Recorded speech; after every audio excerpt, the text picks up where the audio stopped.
Femi Akonde, thank you so much for that update.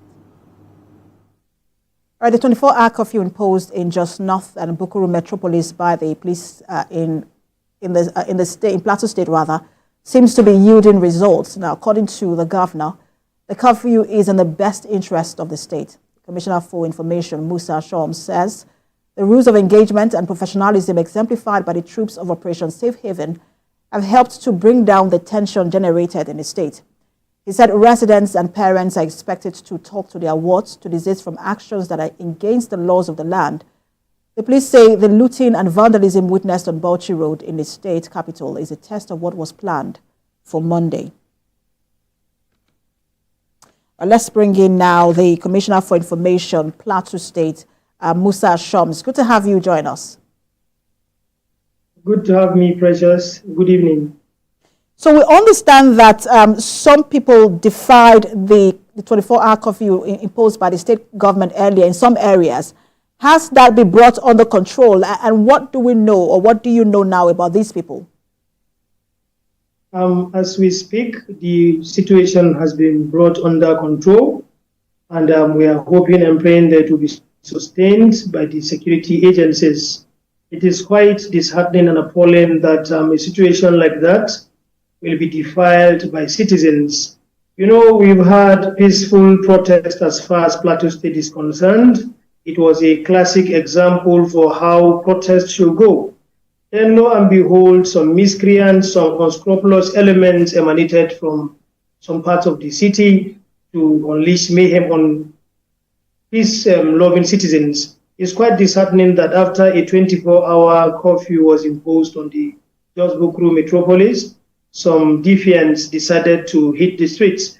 But we are grateful and thankful that the security agencies were able to curtail them within those communities so that it doesn't escalate to other communities. It is quite disheartening that as at yesterday in the evening, we saw videos of people molesting people, forcing them to be part of the protest today, telling them they must close down businesses, they must close down their shops to join them. It is something that you do out of your volition, out of free will.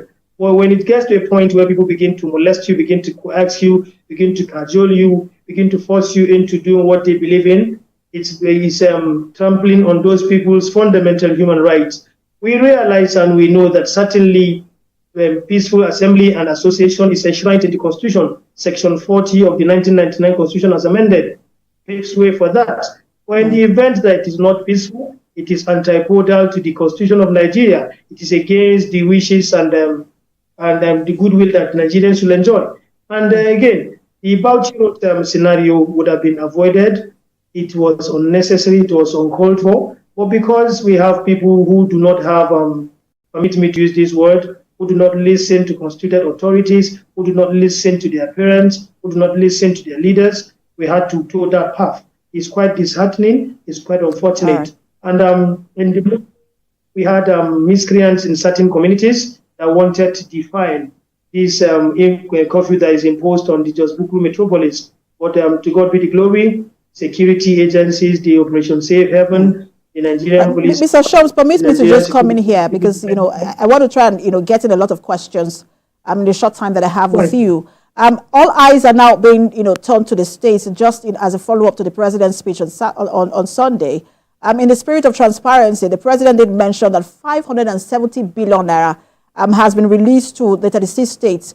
And he said that was to expand livelihood support to their citizens. And people are saying, look, if you have spent 570 billion naira, which is almost like $500 billion or more than $500 billion naira, it should be reflecting in the lives of at least the indigent and vulnerable citizens in the state.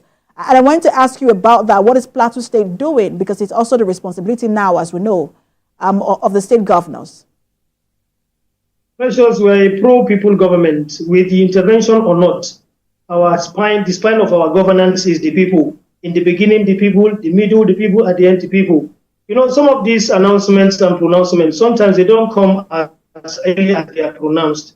And as a transparent and accountable government, once there is an intervention from the federal government, we've made it a duty to announce to the people, to tell them that this has come and this is on the way. You know, there are a lot of interventions that you only hear them sometimes. That is not to indict anyone up there. But once they come to Plateau State, once they hit our accounts, we have no choice than to tell our people these are the uses. For example, the NG funds, when they come, they have specific areas they want to address. For example, maybe it is medium and small scale businesses. You have the Plus Media on the Plateau. You have the Community and Social Service Development Agency. Some of these monies are portioned to them for delivery. Sometimes they come with fertilizer in mind. And when fertilizer comes to Plateau State, we distribute to our people. We have been transparent in that. When fertilizer comes to Plateau, for example, we call the Christian Association of Nigeria.